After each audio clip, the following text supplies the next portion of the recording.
अभी हम political science में पढ़ने जा रहे हैं। एक टॉपिक है प्रीविपर्स।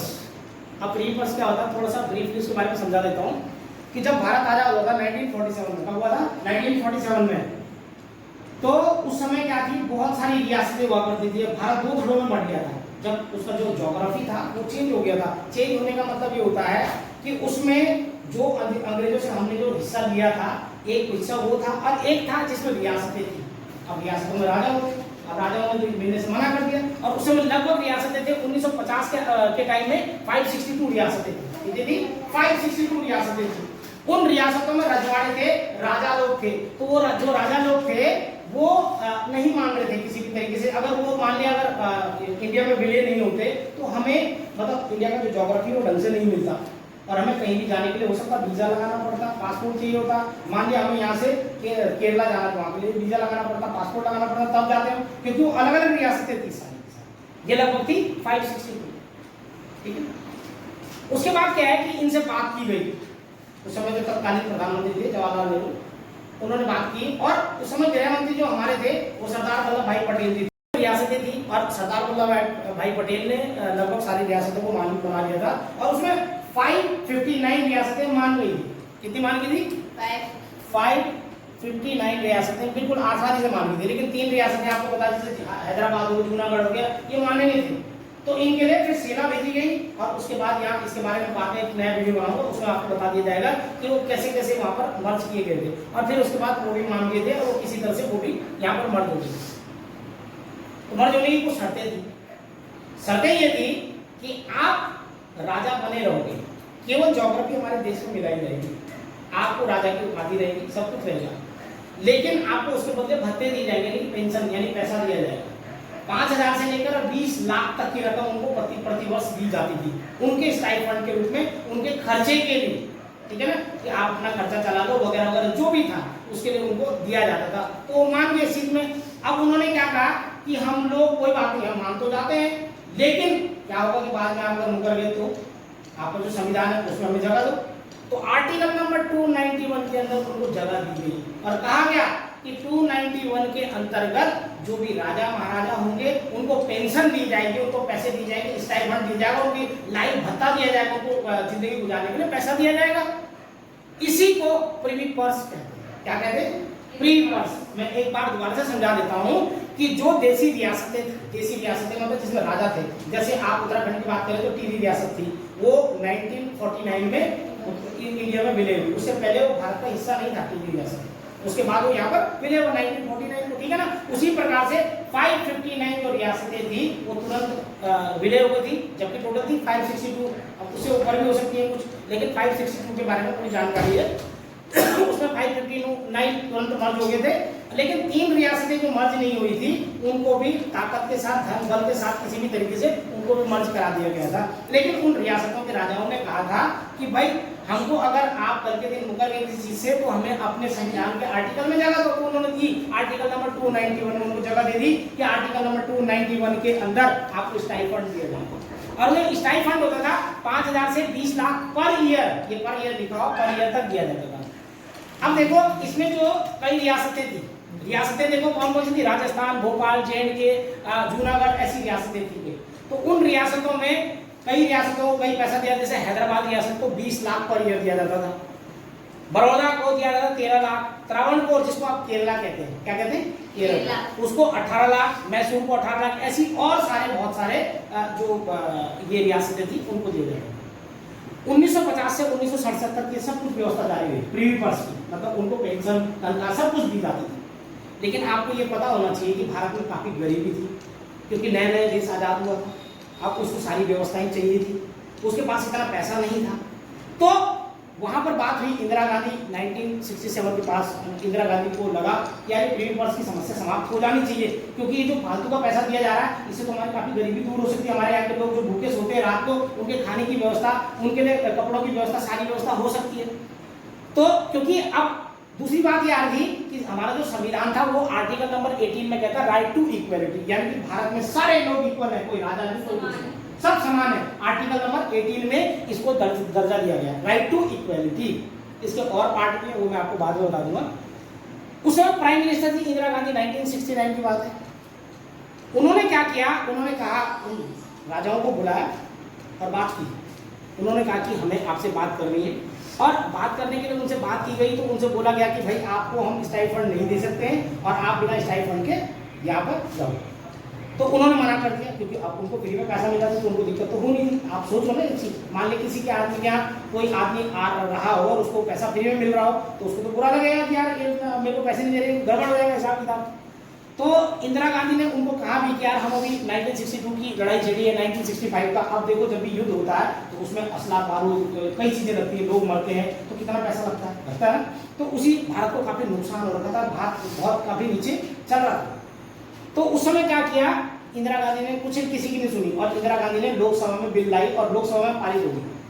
लोकसभा में सभी लोगों ने साइन कर दिया, जितने वोट चाहिए थे उतने वोट मिल गए। लेकिन राज्यसभा में 149 वोट ही मिले, जबकि मिलने चाहिए थे 150, और एक वोट से इंदिरा गांधी हार गई। मतलब इंदिरा गांधी हार गई, जब प्री पर्स खत्म नहीं हो सकता तो इंदिरा गांधी हारी, मतलब क्योंकि वो ये विधेयक लाई थी।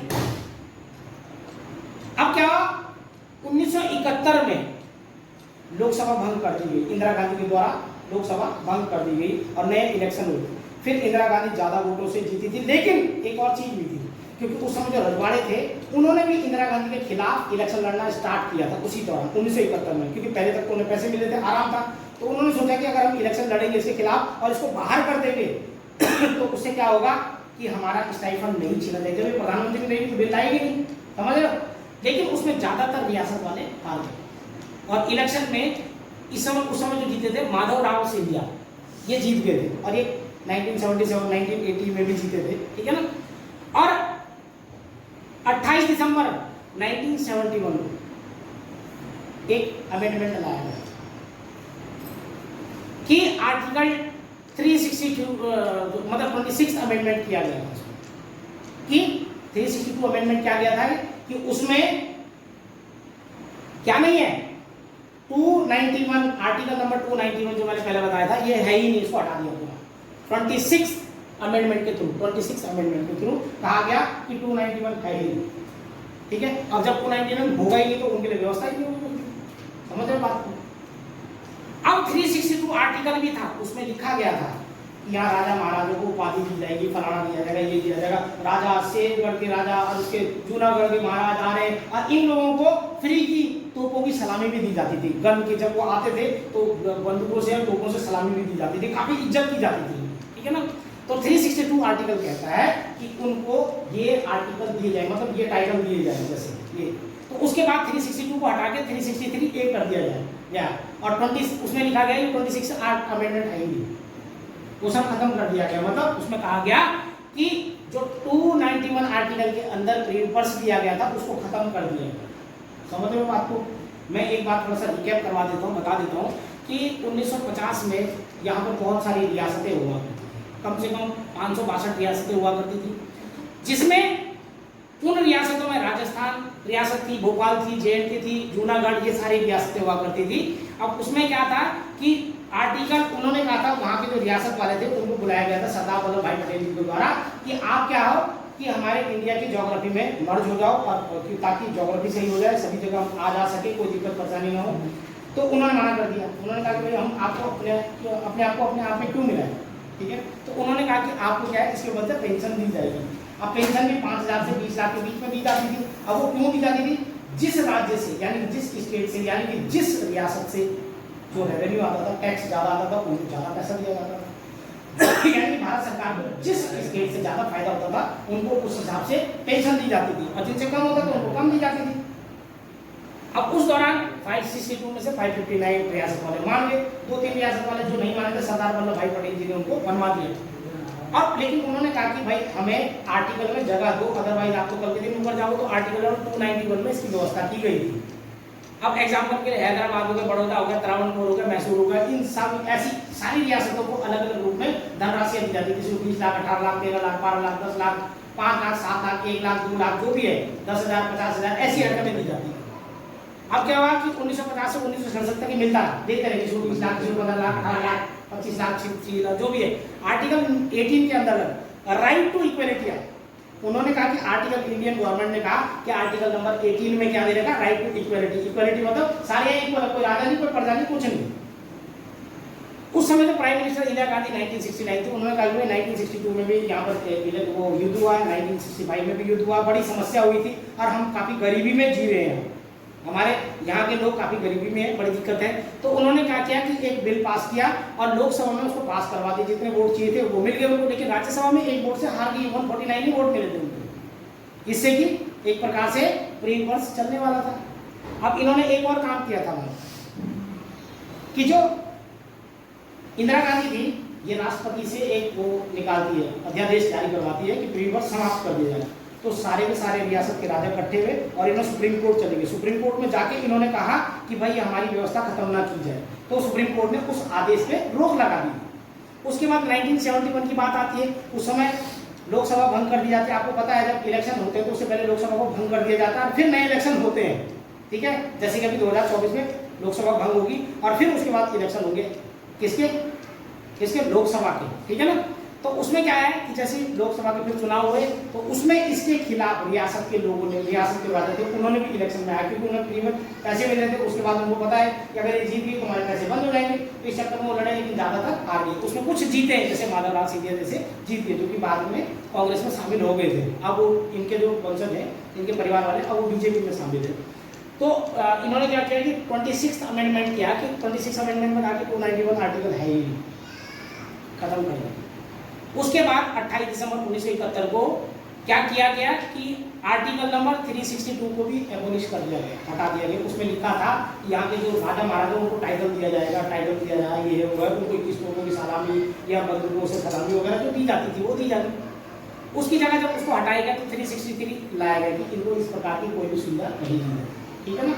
और ये सारे आर्टिकल खत्म, तो इसको प्रीवी पर्स कहते हैं। आपको समझ में आया ढंग से?